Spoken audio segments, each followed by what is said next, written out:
శంకరుడు పాశుపతాస్త్రం కావాలంటాడు, పాశుపతాస్త్రం అంటాడు. నేను ఇల్లు కనబడితే సరే పట్టుకుపోని ఇచ్చేసాననుకో, దాన్ని పట్టుకు నిలబడగలిగిన ధైర్యం ఉన్నవాడై ఉండాలిగా, యుద్ధం చెయ్యగలిగినటువంటి నేర్పరితనం ఉండాలిగా.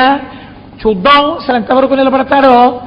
తాతగారు మహాప్రాజ్ఞుడు, మనవడికి చెస్ బాగా నేర్పగలడు, చదరంగం. అటువంటి తాతగారు మనవడు ఏదో పోటీలకు ఎడుతున్నాడు. నిజానికి తాతగారి ముందు మనవడైన నిలబడలేడు. ఆయన ఎత్తులేస్తే ఎంతవరకు నిలబడతాడో మనవడు చూద్దామని ఆయన వచ్చి ఊరే నాతో చదరంగం ఆడరా అన్నాడు. మనవడు అటు కూర్చున్నాడు, తాతగారు ఇటు కూర్చున్నారు. మొట్టమొదట వేసినటువంటి ఎత్తుగడకే రాజుకి షా. ఇప్పుడు మనవడు తప్పుకోలేడు. ఇంకా మొదటి ఎత్తుగడ తాతగారు వేసేటప్పటికే అయిపోయిందంటే ఆట. కానీ తాతగారు చూద్దాం ఏం చేస్తాడో అని ఓ చిన్న అవకాశం ఇచ్చాడు. నువ్వు కొంచెం జాగ్రత్తగా చూడు, శకటం ఎలా తప్పిస్తే మీ రాజు బతుకుతాడన్నాడు. అలా కొంచెం కొంచెం తనే అవకాశం ఇస్తూ నడిపించి అవతల వాడి బుర్ర పొదునెక్కించాడు. ఎక్కిస్తూ కొంతసేపు ఆడేటట్టుగా అవకాశం ఇచ్చాడు. లేకపోతే మొదటెత్తుకే ఆట అయిపోతుందండి. అందుకని ఇప్పుడు శివుడు ఆ స్థాయికి దిగిపోయాడు. కాసేపు ఆడదాం పిల్లాడితో, ఏం చేస్తాడో చూద్దాం, అసలు యుద్ధం చేస్తే ఎలా చేస్తాడో చూద్దాం. నేను శంకరుడుగా వచ్చి నిలబడి నేను కూడా చేతిలో మేరు పర్వతాన్ని పట్టుకున్నాను అనుకో, నేను కూడా చేతిలో ఆ పినాకం అనేటటువంటి ధనస్సు పట్టుకుంటే యుద్ధం చేయడు, నా కాళ్ళ మీద పడిపోయి స్తోత్రాలు చేస్తాడు. ఇప్పుడు నేను తెలియకుండా వెళ్ళాలి. అరణ్యంలో ఉన్నాడు కదా, అరణ్యంలో ఎక్కువ ఎవరు తిరుగుతూ ఉంటారు వేటాడడానికి? గిరిజనులు తిరుగుతూ ఉంటారు. కాబట్టి ఇప్పుడు నేను అటువంటి వేషంలో పెడతాను. వెళ్ళి నాకు అర్జునుడికి యుద్ధం రావడానికి ఏదో కారణం ఉండాలి, అటువంటి కారణాన్ని సృష్టిస్తాననుకున్నాడు. ఆయన దగ్గర ఉండని వాళ్ళు ఎవరండి? జగతపితరం వందే పార్వతీ పరమేశ్వరవు, అన్ని గణాలు ఉంటాయి ఆయన దగ్గర. ఒక రాక్షసుడిని పిలిచాడు, ఆయన పేరు మూకాసురుడు.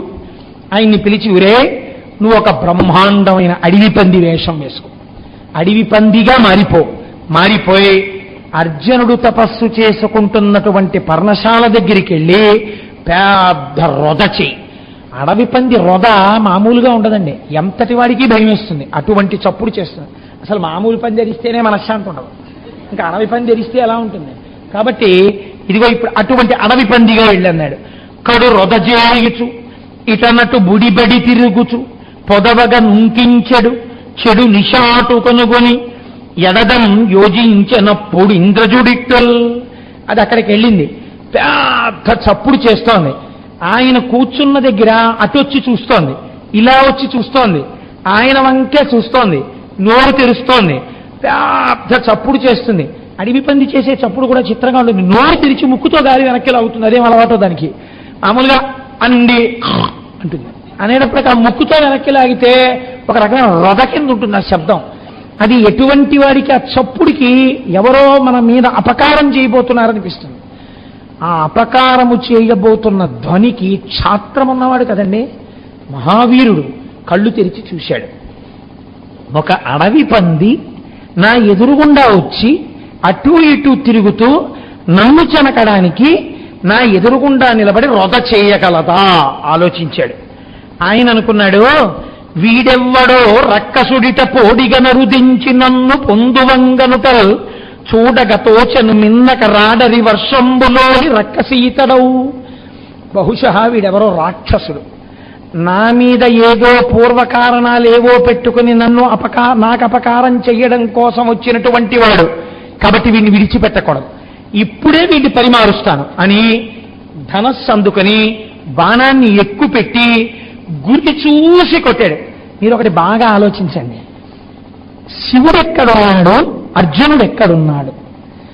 నిజంగా మధ్యలో అడవి పంది ఉందనుకోండి, శివుడిటు అర్జునుడు ఇటు ఉన్నారనుకోండి, అటు ఇటు బాణాలు తగిలాయనుకోండి, అప్పుడు శివుడు అర్జునుడు ఇద్దరు ఎదురెదురుగుండా ఉన్నారా లేరా? కనబడతారు కదా ఒకళ్ళకొకళ్ళు.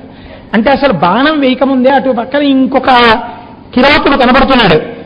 ఇప్పుడు అదేమిటి, ఈ పంది మీద బాణం వెయ్యాలి కదా, వెయ్యకుండా అలా నించున్నాడు ఏమిటి మరి కిరాతుడు? బహుశా ఆయనే కదా అడవి పందిని తరువుకు రావాలి. అందుకని అతనికి కూడా ఇందులో ఏదో భాగం ఉందేమో అని అర్జునుడికి అనుమానం వస్తుంది. అందుకే పురాణంలో అలా మాట్లాడలేదు. ఎలా మాట్లాడారంటే, ఈయన ఇటు నుంచి వెయ్యలేదు, ఈయనకి వెనక్కి ఉన్నాడు శివుడు, అందుకే ఈయనకి శివుడు కనపడడు. కానీ బాణప్రయోగం మరి ఎలా జరుగుతుంది?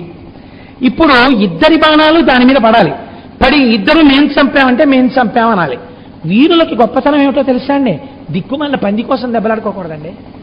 ఎవరి బాణం వాళ్ళు దానికోసం దెబ్బలాడుకుంటారు. అది నా బాణం తీసుకుంటానని దెబ్బలాడతారు. కాబట్టి ఏమైంది?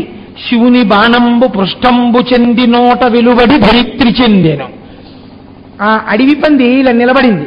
నిలబడగానే ఈయనేం చేశాడు? శ్వేతవాహనుడు అర్జునుడున్నాడే, శరమ్ము వక్త్రంబు నుండి పుష్టమున వెడలి ప్రక్కబడియే అంతన మూర్ఖుడేంగే.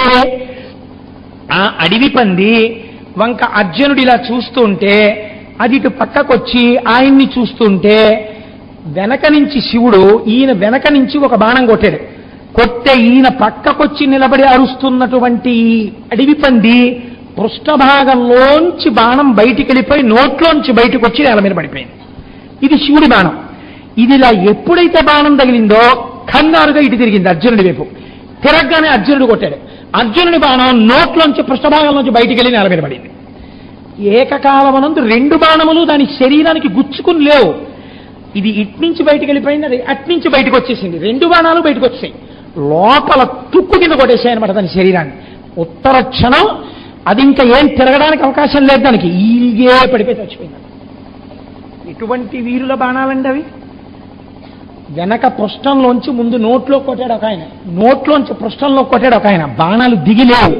ఇద్దరి బాణాలు బయటకు వచ్చేసాయి. బయటకు వచ్చి నేల మీద పడిపోయాయి. ఇప్పుడు శివుడు అన్నాడు, చూడలేదుగా తను ఇంకాను. తన దగ్గర ఉన్నటువంటి ప్రమదగణాలు వెనకాతలే వచ్చారు కిరాతులుగా. ఒకడిని పిలిచి, ఒరే వెళ్ళి మన బాణం పట్టుకురారా అన్నాడు. ఈయన వచ్చి ఆ బాణం తీస్తూ అన్నాడు, ఏమిటి అలా చూస్తున్నావు? తాపసి వేషంలో ఉండి బాణం ఎత్తుకుపోదాం అనుకుంటున్నావా? అంటే కలహాన్ని పెంచుకునే మార్గం. ఈ బాణం ఎవరిదో తెలుసా? మా నాయకుడు, కిరాతవీరుడు, మహానుభావుడు. బాణం వేశాడా? ఎవరు నిలబడలేరు, జాగ్రత్త. నువ్వు చంపాను నీ బాణానికి అనుకుంటున్నావానో, ఇగో ఈ బాణానికి. ఇది తెమ్మన్నాడు, అందుకు వచ్చానన్నాడు. ఎంత కోపం వస్తుందండి అర్జునుడికి సహజంగా. మహాపౌరుషం ఉన్నటువంటి వాడు, ఏ సామాన్యమైనటువంటి వాడు కాడు. ఆయన అన్నాడు, మీ కిరాతుడు వేసిన బాణానికి ఈ పంది చచ్చిపోయిందా? ఆ బాణం పట్టుకెళ్ళడానికి వచ్చారా? ఏ ఇటువైపు బాణం నీకు కనబట్టాలా? నేనే వేశాను బాణం, ఈ బాణానికే చచ్చిపోయింది ఆ పంది. అది ముందు ఇక్కడికి వచ్చింది, నేనే ఎక్కువ పెట్టాను. ఎవరి బాణం ముందో ఎవరి బాణం వెనకో ఎవ్వరికీ తెలియదు. అంటే ఎంత చిత్రంగా జరిగిందో చూడండి. ఆ అడవి పంది సంహారం ఏకకాలమునందు ఇలా వెళ్ళాయంతే. రెండు బయటకు వచ్చేసి అడవి పంది చచ్చిపోయింది. నేను వేసిన బాణానికి చచ్చిపోయిందంటాడు అర్జునుడు. మా నాయకుడు వేసిన బాణానికి చచ్చిపోయింది, ఇదిగో బాణం పట్టుకెళ్తున్నానంటాడు కిరాతుడు. అంటే ఇద్దరి మధ్య వాదన పెరిగింది. వాదన పెరిగి అంత గొప్పవాడైతే, అంత మొనగాడైతే రమ్మని యుద్ధానికి చూస్తానన్నాడు అర్జునుడు. ఇప్పుడు వచ్చేసింది నోటి వెంట ఈ మాట. ఈ మాట కోసమే పెద్ద ఆయన ఎదురు చూస్తున్నాడు. గభాల దూకాడు, కొండ మించి దూకి దగ్గరికి వచ్చాడు. ఎంత వేషం కట్టాడు అనుకుంటున్నారు? అసలే ఏనుగు చర్మం, పులితోలు, దాన్ని అడ్డంగా కట్టేశాడు. చక్కగా ఎప్పుడూ రెడీగా ఉంటుంది జటాజూటం, దాన్ని బాగా కొప్పు ముడేసేసాడు. దాని నిండా నెమలీకలు పెట్టేసుకున్నాడు. వెనకాతల ఓ కొయ్య ఆ బాణములు పెట్టుకునడానికి ఉండేటటువంటి ఆ పరికరాన్ని ఏర్పాటు చేసుకున్నాడు. అందులో కొన్ని బాణాలు ఎట్టుకున్నాడు. వెనకాతల ఆటవికులు వస్తున్నాడు. తల్లి ఏ అమ్మవారి అనుగ్రహం కలిగినంత మాత్రం చేత శక్తి వస్తుందో అటువంటి తల్లి ఎరుకతగా మారిపోయింది. ఆవిడ పైన రవిక లేకుండా ఒక వస్త్రాన్ని అడ్డంగా చీరనే జాకెట్గా కట్టేసుకుని, తల నిండా కొప్పేసుకుని, దాని నిండా నెమలీకల చుట్టూ పెట్టేసుకుని, మెడ నిండా రకరకాల రంగు పూసలు వేసేసుకుని, అమ్మవారు ఏమీ తెలియని దానిలా ఓ తేనె కుండోటి చేతిలో పట్టుకుని వెనకాతల కిరాతుడి వెనకాతల వెళ్ళిపోయేటటువంటి భార్యలా ఆవిడొస్తోంది. ఈయన ఒక్క దూకి కోపంతో పెరిగెత్తి నిలబడ్డాడు. ఎవడరా కుర్రా, నువ్వు కొట్టావని బాణాలని? ఏడి బాణాలు చూద్దాం, ఇద్దరం యుద్ధం చేసుకున్నాం అన్నాడు. యుద్ధం చేద్దామనేటప్పటికీ ముందు ఆయన గబగబా గాంధీవంలో బాణాలు పెట్టి వేస్తున్నాడు. గాంధీవంలో బాణాలు పెట్టి వేయడం అంటే మాటలు కాదు కదండి. టంకారం చేశాడు. నవ్వేట శివుడు. ఓహో పర్వాలేదు రోయ్, పెద్ద తప్పుడే చేశావు. ఇప్పుడు ఆయన చేతిలో ఏముంది? పినాకం లేదు కాబట్టి ఆయన పినాకమునకు ఉండేటటువంటి వింటినారిని చప్పుడు చేయలేదట. ఆయన హోం అన్నట్టు. ఇప్పుడు ఈ చప్పుడు విని అర్జునుడు ఉలిక్కిపడ్డట్టు. దేవుట్రోయ్, నేను ధనుష్టంకారం చేస్తే అందరూ ఉలిక్కి పడతారు, ఈ కిరాతుడి యొక్క హుంకారం ఏమిటి ఇలా ఉంది, అయ్యబాబోయ్ పర్వతాలు గూర్నిల్లెట్టుంది అని ఉలిక్కి పడ్డట. అంత అలా ఉంటాడనుకోలేడు. అమ్మో ఎందుకైనా మంచిది గట్టిగానే వెయ్యాలి బాణాలు అనుకున్నాడు.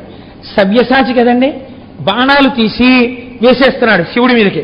శివుడు కూడా కోపం నటించి చేతిలో వెదురు ధనస్సు పట్టుకున్నాడు, బాణాలు పట్టుకుని వేస్తున్నాడు. నిజంగా కానీ కొంచెం కోపం వచ్చేసింది అనుకోండి అర్జునుడు చేస్తున్న పనులకి, ఓ గట్టి బాణం పడిపోయింది అనుకోండి, పిల్లడు ఏమైపోతాడో. అందుని కొట్టాలి. ఎలా కొట్టాలి? చీతి చీతి చీతి అని లెప్ప మీద కొట్టాలి, గోప మీద తగలకుండా. అలా ఎంత గొప్ప యుద్ధం చేశారండి దయాళువు ఆ రోజున. శంకరుడత్మయందు దయ చాలగనంది కిరీటిపై కడుం జంకుచువేయు బాణములు శక్రసుతుండిక లాగి లాగి బల్బింకము చూపుచున్ శివుని పట్టుగా మోదుచునుండే అమ్ములన్ పొంకము మీర వీరి దురమం కనుచుండిరి నింగి దేవతల్. ఆశ్చర్యం ఏమిటంటే శివుడేమో కొట్నా వద్దా గట్టిగా దెబ్బ తగలదు కదా, గబాన నా చేతి బాణం తగిలి ఏమైపోడు కదా, రక్ష రక్ష ఆయుష్మాన్ భవ చిరంజీవ చిరంజీవ విజయీ భవ అనుకుంటూ మెల్లిగా ఒక్కొక్క చిన్ని బాణాలు వేస్తున్నాడు. అవి వచ్చి ఏదో ఇలా తగిలిలా పడిపోతున్నాయి. ఈయన మాత్రం కోపంతో నన్ను బాణం వేసి కొట్టడమే అనుకుని శక్రసుతుండిక లాగి అంటే బాగా ఇలా ఇలా ఇలా ఇలా లాగేస్తున్నాడంటే వేసేస్తున్నాడు అనమాట. బాణాలు తీస్తున్నాడు, తగిలించేస్తున్నాడు, వేసేస్తున్నాడు. ఎప్పుడు ఆయన విచిత్రం ఒకటి జరిగిపోతుంది. ఏమవుతుంది, బాణాలు వేసేస్తుంటే ఇలా వెళ్ళిపోతున్నాయి, అక్కడ దాకా వెళ్ళి తగలకుండా కింద పడిపోతున్నాయి. బ్రహ్మాండమైన బాణాలు వేస్తే అసలు తగలకుండా నెత్తుటి చుక్క కూడా చిందకుండా అవతల వాడికి పొక్కు కూడా ఎక్కట్లేదు.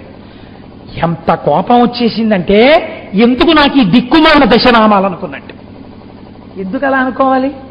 ఆయనకి అర్జున పల్గుణ పార్థ కిరీటి శ్వేతవాహన బీభత్సో విజయజిష్ణు సవ్యసాచి ధనంజయ. పిడుగుపడినప్పుడు చెప్తాం ఈ 10 నామాలు. అర్జున ఆయనకున్నటువంటి చాలా గొప్ప బిరుదునామాల్లో అదొకటి. అర్జున అంటే అవదాత వర్ణము అంటారు. అంటే ఇంకా అలాంటి రంగు ప్రపంచంలో ఎక్కడా ఉండదు. పాండవర్ణం వేరు. అంటే నేను అలా అన్నానని మరోలా అనుకోకండి. ఒళ్ళు ఒక రకమైన వ్యాధిగ్రస్తం అయిపోతే ఒక రకమైన తెలుపు ఏర్పడుతుంది. ఆ తెలుపు భయానకంగా ఉంటుంది. అలాంటిది కాదు. అసలు అటువంటి కాంతితో కూడినటువంటి తెలుపు, అంత సమ్మోహన శక్తి కలిగినటువంటి తెలుపు ఈ భూమండలం మీద లేదుట. అర్జునుడు ఒక్కడే అంత తెల్లగా ఉంటాడు. అంతటి తెల్లటివాడు కాబట్టి ఎంతమందిలో ఉన్నా తెలుస్తాడు అర్జునుడని. కాబట్టి ఆయన్ని అర్జున అని పిలిచేవారు. ఫల్గుణ, పూర్వ ఫల్గుని ఉత్తర ఫల్గుని నక్షత్రాల మధ్య సంధికాలంలో పుట్టాడు ఆయన. అటువంటి సంధికాలంలో పుట్టాడు కాబట్టి ఆయన్ని ఫల్గుణ అని పిలుస్తారు. పార్థ, కుంతీదేవికి పృథ అని ఒక పేరు. పృథకి కుమారుడు కాబట్టి పార్థి, ఆయనకి పార్థుడు అని ఒక పేరు. కిరీటి, ఇంద్రుడిచ్చినటువంటి కిరీటాన్ని పెట్టుకుంటాడు. అందులో ఉండేటటువంటి మణులలోంచి కేవలం తెల్లటి కాంతులే వస్తాయిట. ఆ తెల్లటి కాంతులు అర్జునుడు ఎక్కడైనా వచ్చి నిలబడితే ఈ జనరేటర్లు అవి ఎక్కర్లేదు. ఆయన వచ్చి కాకినాడలో అలా నిలబడ్డాడనుకోండి, మొత్తం అంతా లైటింగ్ పడిపోతుంది అనమాట. అంత వెలుతురు పడుతుంది ఆ కిరీటంలోంచి. అందుకే దగ్గర నుంచి అసలు అర్జునుడి ముఖాన్ని తేరిపారి చూడలేరు. అంతటి మహానుభావుడండి అర్జునుడంటే. అందుకే పిడుగులు పడవు ఆయన పేర్లు చెప్తే. అర్జునుడు అటువంటి అందగాడు కనుక అటువంటి కిరీటం పెట్టుకుంటారు కాబట్టి ఆయనకి కిరీటి అని పేరు.